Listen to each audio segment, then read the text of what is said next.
Então, amém, amados, graça e paz a todos. Vamos dar continuidade à leitura do livro de Daniel. Nós já vimos no capítulo anterior, no capítulo 1, que Daniel e seus 3 amigos, eles foram levados como escravo para a Babilônia. E que lá eles foram atacados por aquele sistema. E esse ataque que eles sofreram levou eles a passarem por 3 tipos de desafios. O desafio psicológico ou mental, o desafio físico e o desafio espiritual. É claro que foram esses conflitos que os levou a estes desafios que tinha como objetivo levar eles à queda e à ruína. Ou foram esses processos, como o Michael acabou de nos trazer uma nova colocação dentro dessa experiência vivida por esses 4 jovens ali na Babilônia. Foi esse processo, desses desafios que tinha como objetivo levar eles à queda ou até mesmo à ruína. Então hoje nós entraremos no capítulo 2 de Daniel e vamos estar aprendendo com um sonho bastante interessante do rei Nabucodonosor, onde nele tinha uma estátua assustadora. Nós estamos vendo aí, o slide dessa estátua que mostra para nós, com algumas definições da qual o Michael citou panoramicamente agora há pouco, mas que nós vamos ver com mais detalhes a partir de então do significado dessa estátua que bastante assustou o rei Nabucodonosor quando ele teve um sonho com essa estátua. E tudo isso nós vamos ver dentro do capítulo 2 do livro de Daniel. Vamos ver sobre a origem dessa estátua. E para isso nós precisamos voltar um pouco na história, 2.500 anos atrás. Porque esse foi o período vivido por Daniel, na época em que ele passou por esses desafios, na época em que ele passou por esse processo, Esse processo de crescimento, de aprendizado, e também um processo onde ele pôde expor diante das pessoas aquilo que ele tinha como convicção no Senhor, como a Késia falou, da experiência que Daniel está trazendo para a vida dela. Então nós voltamos 2.500 anos antes na história e nós podemos ver aqui que Nabucodonosor, ele invade Jerusalém e ele leva consigo os judeus em cativeiro. Vamos conhecer como esse processo aconteceu. Vamos ver então Daniel no capítulo 2 e vamos voltar esses 2.500 anos na história para estudarmos juntos, a partir de hoje, um extraordinário sonho que foi tido pelo rei Nabucodonosor. Nós vimos também, irmãos, no capítulo passado, que Nabucodonosor invadiu esta cidade e levou consigo muitos cativos e entre eles estavam Daniel. Ao fim do capítulo 1, nós vemos um rei que estava admirado com os jovens que ele levou juntamente com os demais judeus que eles capturaram de Jerusalém. E essa viagem não foi uma viagem tão rápida.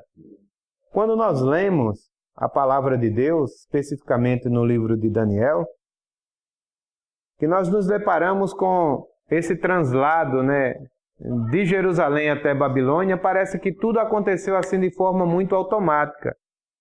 É como se nós fôssemos do Petrópolis até Bebedouro. Mas não foi tão fácil e tão simples assim. Essa viagem que aconteceu de Babilônia até, ou melhor, de Jerusalém até Babilônia, ela tinha cerca de 1.500 quilômetros, o que daria em média 2 a 3 meses de viagem a pé. Então a gente vê que Babilônia, quando ela busca capturar-nos, para estar inserido no contexto de mundo que ela propõe para nós, é um caminho que nos leva para muito distante do Evangelho. É por isso que muitos não conseguem mais voltar. Porque não é um espaço pequeno, queridos, entre Cristo e o mundo, entre o Evangelho e Babilônia. Esse período, essa distância, ela é muito longa e ela requer um esforço enorme. E muitas vezes, quando os cristãos já se dão por conta que estão em Babilônia, eles não têm mais motivação, eles não têm mais capacidade, eles não têm mais força física e espiritual, principalmente por estarem com a alma, com o espírito desnutrido, para voltar e percorrer esse caminho a pé, por cerca de 1.500 quilômetros. Quem sabe, 2 ou 3 meses de viagem a pé. Então a gente vê que só nesse transporte aí, gastou-se muito tempo, muita energia, né? Muito desgaste, muito sofrimento. Uma viagem de 1.500 quilômetros de carro hoje já é uma viagem bastante cansativa. Imagine você a pé, no deserto, com sol escaldando, com escassez de comida e de água, e ainda por cima, preso como escravo, sendo levado para uma cidade ou um lugar muito distante. Então a gente vê que esse processo, Michael, que você nos trouxe hoje, ele começa de uma maneira muito exigente. Daniel ele já começa, e os seus 3 amigos, um processo que exige bastante dele, fisicamente, psicologicamente e espiritualmente. E assim são as nossas experiências de crescimento no Senhor, amados. Nós todos os dias nós somos provados e precisamos ter uma alta resistência em Deus para que nós não venhamos desfalecer em meio às provações, aos processos de crescimento ou aquilo que Daniel e os seus 3 amigos passaram, né? Então, irmãos, nós vemos que no final deste capítulo 1, Nabucodonosor, ele passa a estar admirado com aqueles 4 jovens em que Daniel está inserido.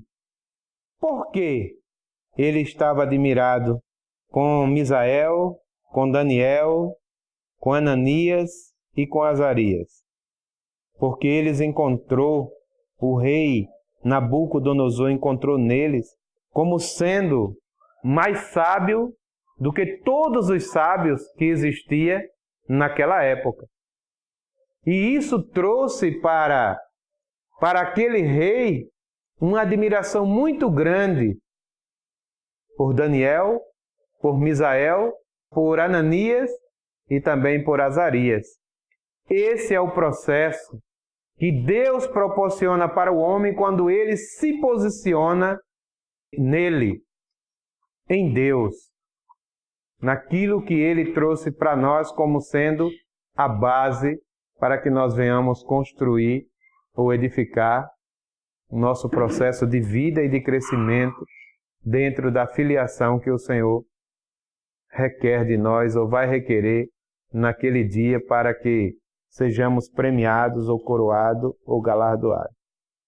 Então, esse rei, ele era um rei, irmãos, bastante diferente dos demais reis. Ele tem algo muito peculiar, muito significativo, que nós vamos ver no decorrer deste livro. E quando estes jovens, eles apareceram diante do rei, ele causou um impacto, uma admiração muito grande, porque ele se demonstrou mais sábio do que os sábios daquela terra. Quantas vezes? 10 vezes. 10 vezes mais sábios do que os sábios daquela terra. Então, para cada dia que o cozinheiro-chefe fez o teste com eles, né? O cozinheiro fez um teste de 10 dias, dando a eles o que eles pediram para comer. E o que foi que eles pediram para comer? Apenas legumes e água. Então, após esse teste de 10 dias, comendo legumes e bebendo apenas água, eles estavam mais formosos e encontraram nele, depois de 3 anos de teste, 10 vezes mais sábios do que todos os sábios daquela terra. Que experiência maravilhosa, querido. Talvez, amados, a nossa experiência não tenha ainda sido semelhante à experiência de Daniel. Mas nós precisamos arder o nosso coração em desejo de que as nossas vidas venham se assemelhar com a experiência de Daniel, com esse processo de crescimento. Então, se eles estavam 10 vezes mais sábios do que os sábios daquela época, isso quer dizer que a cada dia que se passava, eles, em obediência a Deus, Deus aumentava uma vez mais a sua sabedoria. Então, ao passar de 10 dias, eles estavam quantas vezes mais sábios? 10 vezes mais sábios. Então, queridos, quem acrescenta em nós é o Senhor. Nós só precisamos fazer uma coisa: obedecer ao que o Senhor nos pede, nos manda, ao que o Senhor nos ordena.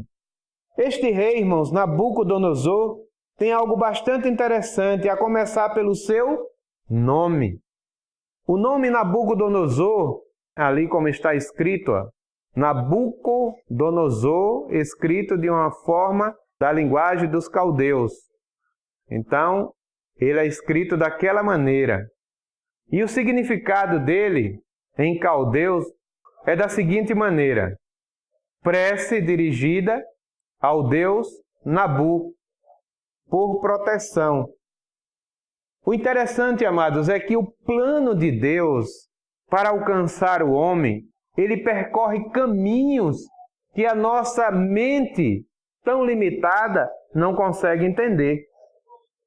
É como o Misha falou, né? São processos que a mente do homem não consegue alcançar, porque são planos traçados através da mente de quem? De Deus. E Deus usa 100% da sua mente, enquanto nós só usamos 10% da sua mente. Então a gente vê que esse homem, né, que vai se tornar muito importante para o povo de Deus, ele tem um nome, uma cultura totalmente antagônica a tudo aquilo que Deus tem como seu plano para o seu povo. Mas foi justamente com este homem que Deus trabalhou para que esse processo de crescimento, de revelação, de caminho a ser trilhado pelo povo de Deus, para que trouxesse como história, para que a igreja vivesse no fim dos tempos, Deus encontrou na vida de Nabucodonosor. Então, qual o significado do nome deste rei? Prece dirigida ao deus Nabu, por proteção. Então, nós vamos descobrir hoje que o nome de Nabucodonosor era uma homenagem a um deus pagão. Que distância esse homem estava, aparentemente, dos planos de Deus.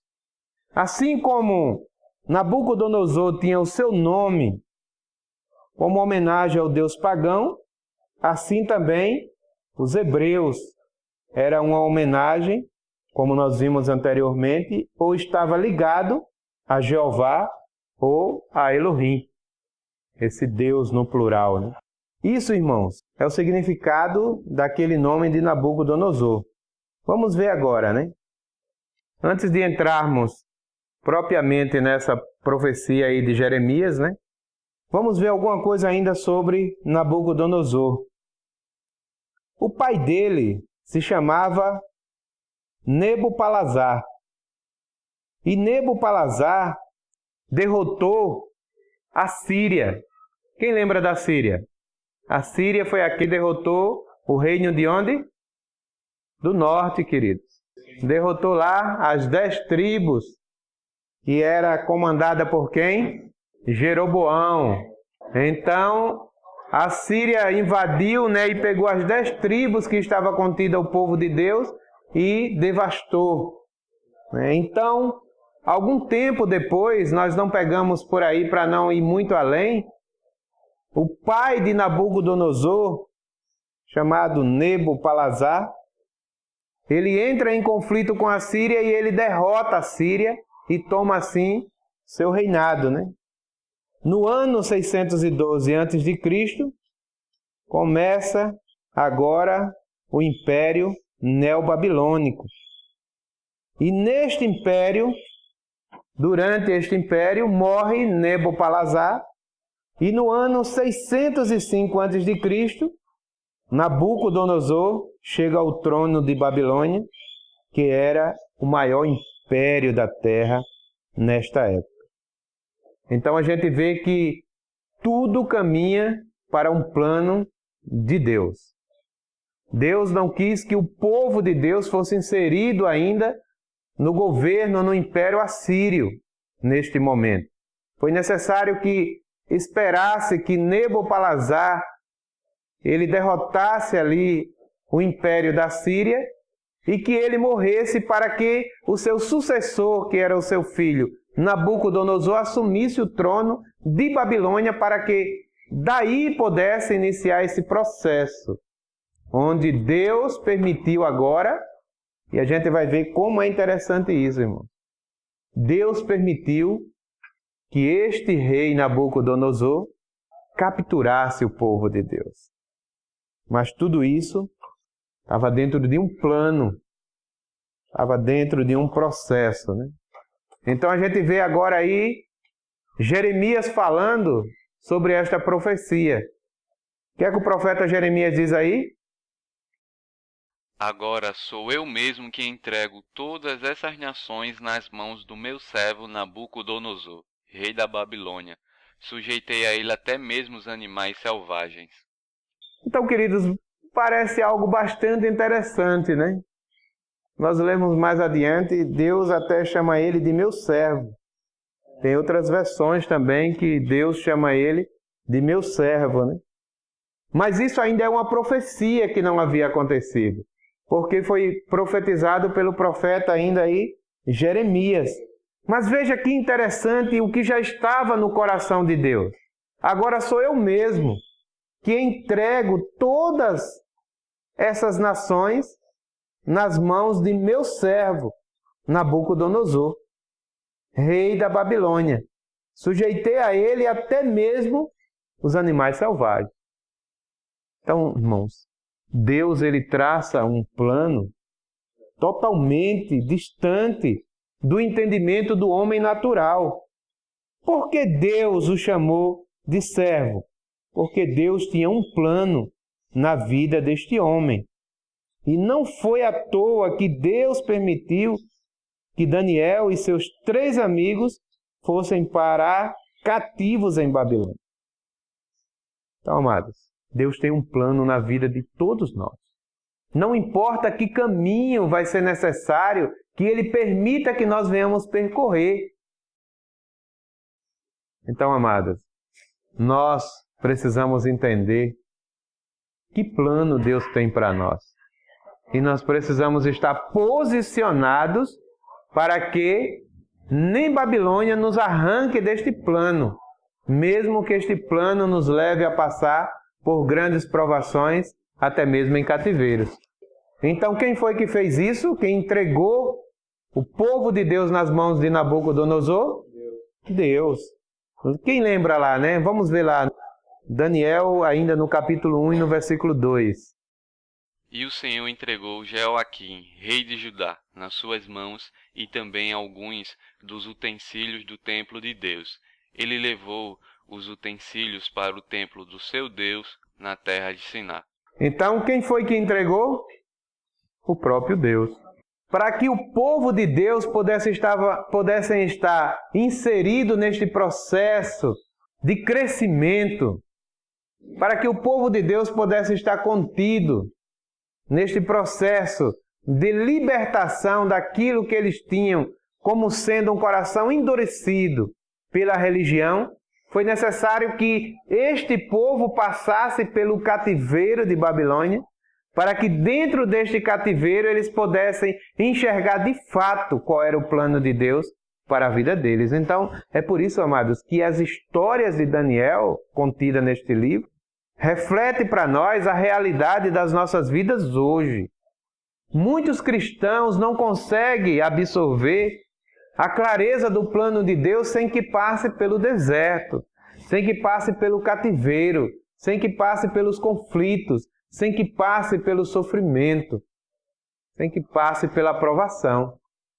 Mas o amor de Deus, ele é tão grande, irmãos, que ainda que nós venhamos ter que passar por tudo isso, Ele ainda nos arranca de todo e qualquer cativeiro para que nós estejamos inseridos na igreja vitoriosa. Então isso foi o amor de Deus, né? O Senhor entregou o rei nas mãos de Nabucodonosor. Você entendeu que o cativeiro babilônico, ele só aconteceu porque Deus permitiu, e lá no cativeiro ele já chama o futuro rei, que ainda ia acontecer, né? Futuro rei da Babilônia, de meu servo. Porque Deus, irmãos, ele tinha um plano para ele e para o seu povo. Lembra de Jó? Isso nos faz lembrar muito de Jó. Jó era um homem íntegro, reto, temente a Deus, se desviava do mal. Ele fazia holocausto pelos seus filhos antes que os seus filhos viessem pecar. Mas o que foi que aconteceu? Jó precisou dar um passeio no cativeiro. Jó precisou dar um passeio nesse processo de sofrimento, para que de fato ele pudesse assim ter a oportunidade de ser capturado para uma realidade de não mais só ouvir falar de Deus, mas agora uma realidade de andar com Deus. Então esse exemplo aí da história contida em Daniel mostra para nós como é que o plano de Deus funciona quando Ele quer, de fato, nos predestinar nele. Isso nos ensina algo, irmãos, extraordinário. Deus, ele tem um plano para todos nós. Nós não podemos nunca esquecer disso. Que o plano de Deus, ele nunca vai deixar de nos perseguir. Agora nós precisamos perseguir este plano. Daniel não importou para as circunstâncias do momento. Daniel, em momento nenhum, ele murmurou e perguntou: mas Deus, como é que tu permites que eu esteja aqui, passando por todas essas circunstâncias, por todo esse processo, por todas essas situações? Por que permites que eu esteja aqui? Não, pelo contrário. A cada dia mais, Daniel se fortalecia na presença de Deus, até o ponto que o rei teve um sonho. Esta é apenas uma das visões contidas neste livro, e nós vamos ver que durante o livro de Daniel ele vai retratar de 4 visões. Esse livro está dividido em 4 visões. E esta é a primeira visão retratada ou relatada neste livro. Nós vamos estudar ainda no decorrer dele mais 3 visões. Esta é apenas a primeira. Então vamos ver, né? Daniel, capítulo 2, versículo 1 e versículo 2. No segundo ano de seu reinado, Nabucodonosor teve sonhos. Sua mente ficou tão perturbada que ele não conseguia dormir. Por isso o rei convocou os magos, os encantadores, os feiticeiros e os astrólogos, para que lhes dissessem o que ele havia sonhado, quando eles vieram e se apresentaram ao rei. Então, a partir daí, começa esse processo agora, né, de crescimento na vida do povo de Deus, a partir da representação de Daniel e os seus 3 amigos.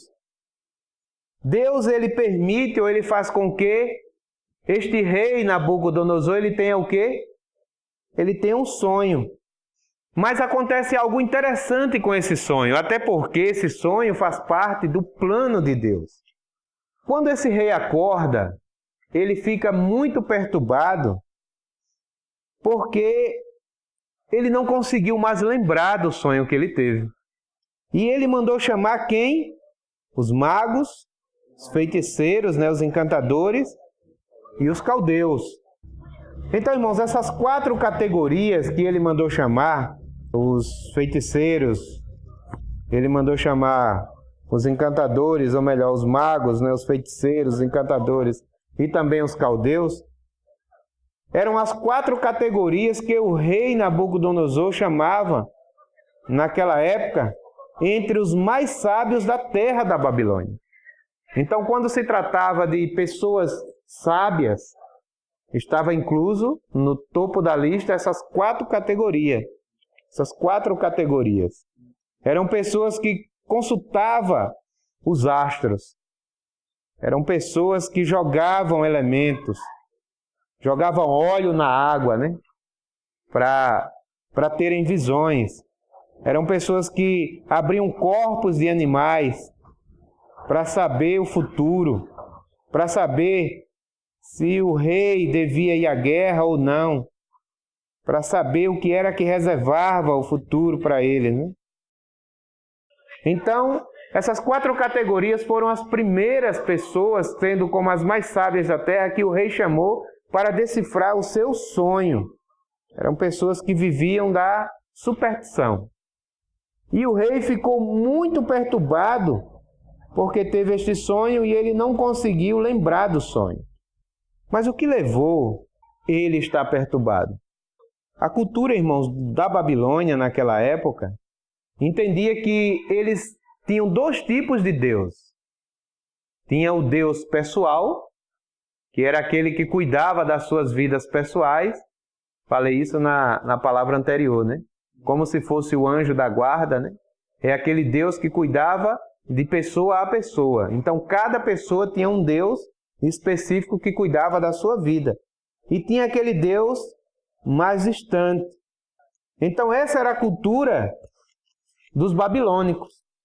E quando alguém tinha um sonho, eles entendiam que era aquele Deus querendo falar com aquela pessoa, trazendo uma mensagem para aquela pessoa. Então, o sonho era um dos privilégios do povo babilônico, porque eles entendiam que o Deus que cuidava da vida deles estavam se comunicando com ele.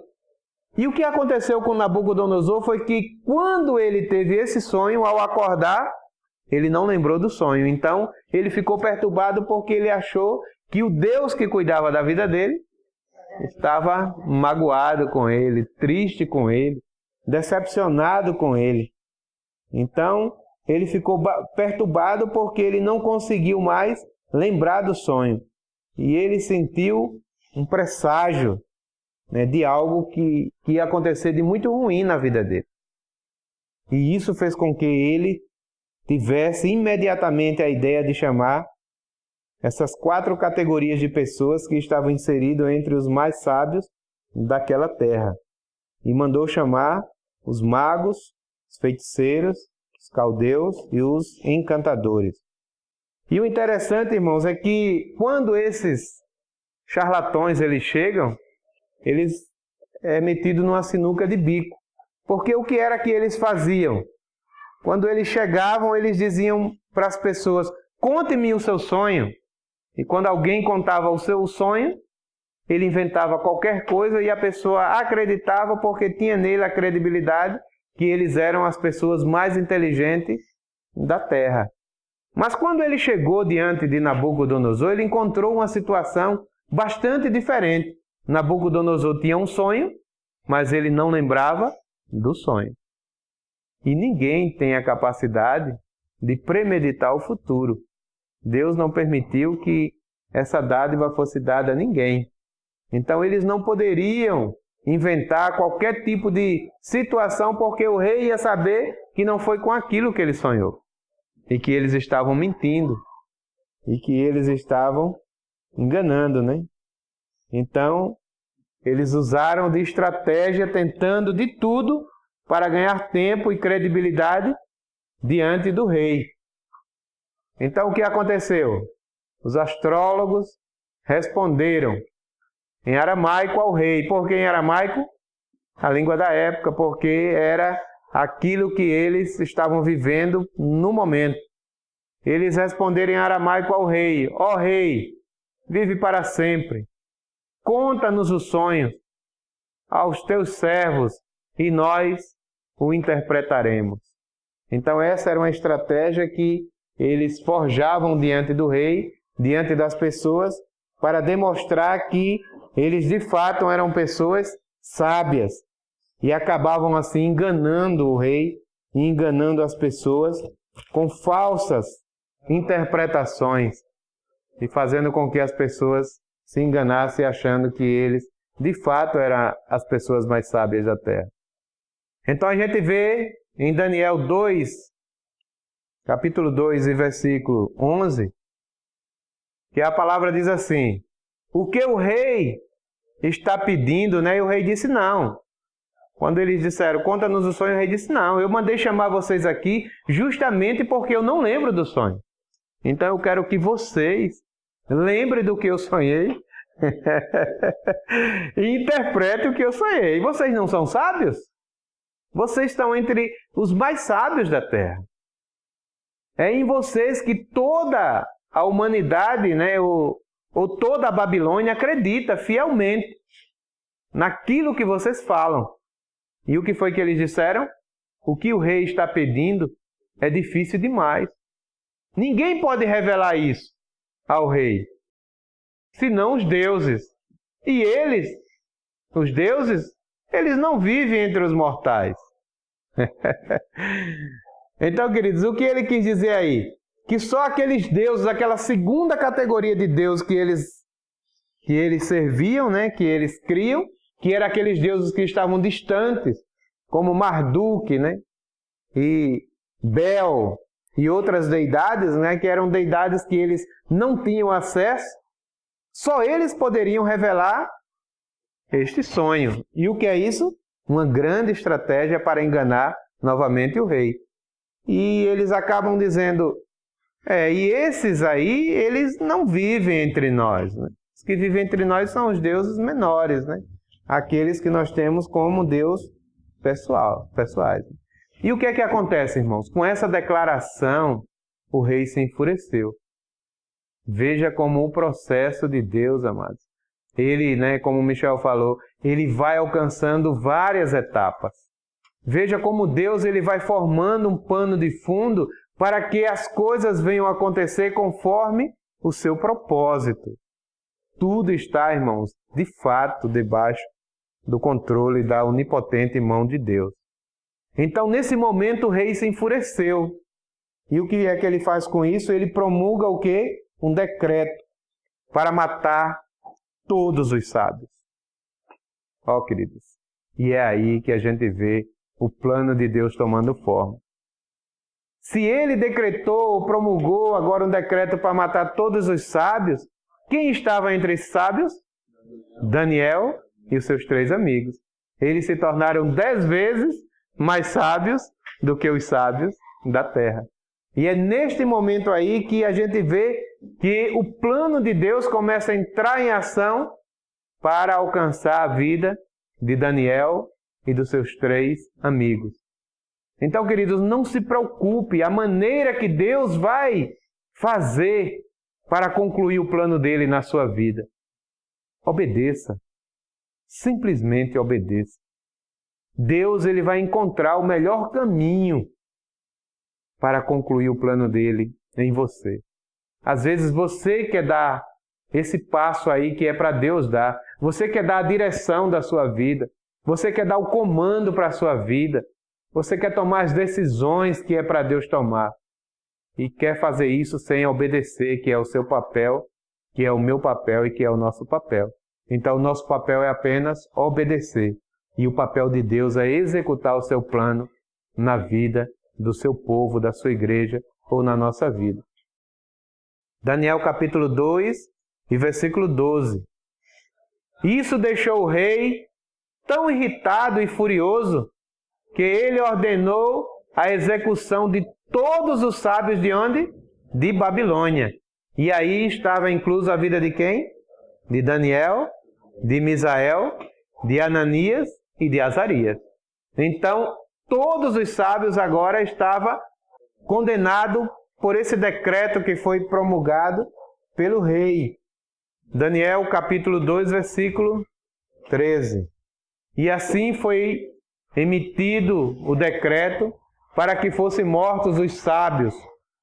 Os encarregados ficaram à procura de quem? De Daniel e dos seus amigos. Para quê? Para que também fosse o quê? Mortos. Então você vê, amados, que paralelo ao plano de Deus tem um plano inimigo para destruir as nossas vidas. E essas vidas aí não é a vida física, mas é a vida espiritual. Então a gente vê que enquanto Deus ele trabalhava um dele perfeito dentro de Babilônia, a própria Babilônia com o seu espírito maligno, ele sempre estava traçando novos planos e novas metas para alcançar e matar e destruir a vida dos servos de Deus. Então, amados, estar em Babilônia está em constante perigo. Estar em Babilônia e não olhar para o Senhor como sendo o seu alvo, o seu propósito, é você estar em constante perigo de morte. Porque é isso que Babilônia traça todos os dias para a vida da igreja, dos cristãos. E Daniel, ele estava ali sendo procurado. Mas aí ele procura ver com o soldado o que está acontecendo. Quando o soldado chega para levar ele, prender ele e os seus amigos, aí ele pergunta para o soldado o que é que está acontecendo. E ele é informado de que o rei teve um sonho e chamou os sábios daquele momento até o palácio. E lá os sábios não conseguiram lembrar do sonho do rei e não conseguiram o quê? Decifrar o sonho do rei. E o que foi que Daniel fez nesse momento?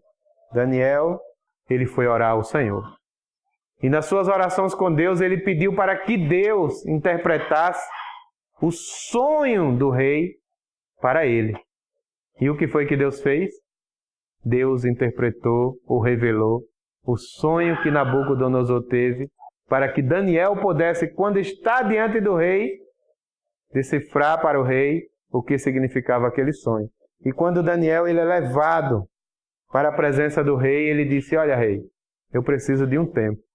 E eu vou conseguir falar para você o que significa este sonho que você teve, porque Deus ele vai revelar para mim. O Deus Elohim, o Deus Jeová. Aquele Deus que o monoteísmo de Jerusalém levou para dentro de Babilônia. Aquele Deus que não se contaminou com os deuses que lá havia já existentes. Então o que é que acontece? Daniel, ele passou a partir de então a fazer o quê? Orar a Deus. Queridos, o grande problema da vida da igreja, ou da igreja nesses dias do cristianismo, é que quando chega a situação, primeiro ela vai fazer várias tentativas humanas. Quando não tem mais jeito, aí vai orar. Então, Daniel ele fez o contrário. Daniel ele não procurou nenhum recurso neste momento. Ele não procurou se privilegiar de que ele era uma pessoa já influente dentro do sistema babilônico, porque ele era uma das pessoas mais sábias ali. Daniel não procurou se beneficiar das amizades, das influências que ele tinha ali naquele lugar. Daniel deixou tudo para trás e a primeira coisa que Daniel fez foi orar ao Senhor. E é justamente a partir daí que começa de fato o processo de crescimento de Daniel dentro de Babilônia. Então, o que Deus fez com esta oração de Daniel? Revelou para Daniel o que de fato significava aquele sonho que aquele rei teve e que aqueles charlatões não conseguiram, de fato, nem lembrar e nem interpretar. E a partir daí, irmãos, na próxima reunião nós vamos ver, dentro dessa estátua, que foi esse sonho aterrorizante na vida de Nabucodonosor, o que Deus revelou para Daniel e o que Daniel revelou para aquele rei. E é a partir de então que toda a história da humanidade, por milênios, vai estar contida, tempo por tempo, dentro daquela estátua que está representada com a cabeça de ouro, com o tronco de prata, com as pernas de ferro e com os pés, com as pernas de bronze e com os pés de ferro e de barro. Então isso é a história da humanidade, é a história do povo de Deus e é a história de toda a humanidade contida apenas naquele sonho dado a princípio, naquela primeira visão, ao rei Nabucodonosor. E o que acontece?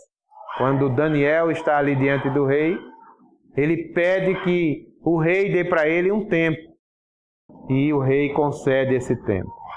E a gente vê, irmãos, algo bastante interessante, que Deus, ele já trabalhava no coração de Nabucodonosor. Por quê? Porque quando os magos, quando os encantadores, quando os caldeus, eles falaram para Nabucodonosor que eles precisavam de um tempo, porque eles não conseguiam decifrar aquele sonho, o que foi que Nabucodonosor fez? Mandou matar.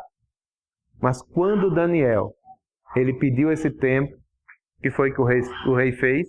Concedeu para ele o tempo que Daniel precisava para se comunicar com Deus e trazer assim a resposta para o sonho que ele tanto esperava e estava tão angustiado.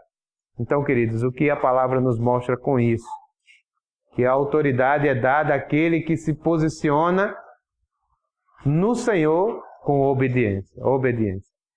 Mesmo que essa situação seja uma situação que aponte para a morte física ou morte espiritual.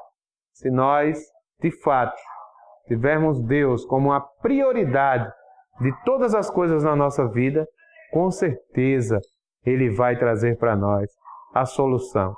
Não para os nossos problemas, mas para que a vida se manifeste em meio à morte. O que era que tinha aí nesse contexto? Duas coisas bastante importantes paralelas. Uma era a morte, decretada por Nabucodonosor, e a outra era a vida, decretada por Deus. Então, quando nós avistamos a morte e recorremos a Deus, Ele transforma a morte em vida, e o nome do Senhor é glorificado e pode ser glorificado. Então, a partir desse feito aí, esse rei passou a ver esses 4 jovens de uma maneira totalmente diferente. E é a partir deste momento que o processo, dentro do capítulo 2 do livro de Daniel, vai começar a ter uma revelação, um descortinar muito maior do que tudo aquilo que nós já vimos em Daniel até agora. Essa estátua, irmãos, ela fala de um tempo, e um tempo muito precioso para o povo de Deus e para a humanidade. Então, a partir da próxima reunião, nós já vamos entrar especificamente dentro desse processo de revelação daquilo que significa cada parte daquela estátua, que está dividida em 4. Cabeça de ouro, tronco de prata, pernas de bronze, pés de ferro e de barro. Então isso aponta para algo muito interessante na história do povo de Deus, na história do cristianismo e até mesmo na humanidade. Porque é a partir daí que o livro de Daniel vai começar a tratar com tempo, com datas, com acontecimentos que nós podemos ver ao longo da história que se encaixou perfeitamente naquilo que Deus revelou para Daniel, para que Daniel pudesse assim decifrar o sonho deste rei que estava totalmente apavorado, assustado com o sonho dessa estátua assustadora. Amém? Então vamos parar por aqui. Eu espero que os irmãos tenham assim, a disposição de ouvir novamente, de fazer com que essa palavra seja acrescentada, de trazer dúvidas ou até mesmo fazer colocações, para que este livro, irmãos, ele não seja apresentado para nós apenas como uma história, mas que nas entrelinhas dele nós possamos aplicar em nossas vidas e ele se tornar a salvação, para que nós não estejamos, no dia da volta do Senhor, ser pego como aqueles que vão estar desapercebidos. Eu queria muito que a igreja reagisse a essa palavra, porque essa palavra é a última palavra, é a palavra que fala do fim dos tempos, é a palavra que vai nos levar a ter um encontro real com o nosso amado Jesus. E se nós não entendermos o que aconteceu dentro de Daniel e nem em Apocalipse, a vinda do Senhor ainda é algo totalmente indecifrável para a igreja. Os primeiros 6 capítulos de Daniel é meio cansativo, porque fala de história. Quem não gosta de história, quem não lê sobre história, quem não tem nenhum apreço pela história, nenhum interesse pela história, se torna cansativo. Mas é bom que nós passemos por eles, é necessário, para que os próximos capítulos, depois do capítulo 6, que fala das profecias, possa estar bem embasada com tudo aquilo que aconteceu anteriormente. Então, o livro de Daniel é dividido em 4 visões. Nós vamos começar a partir da próxima reunião, entender de fato esta primeira visão que está contida no sonho de Nabucodonosor sobre essa estátua assustadora que contém nela ouro, prata, bronze, ferro e barro. Amém? Jesus é o Senhor.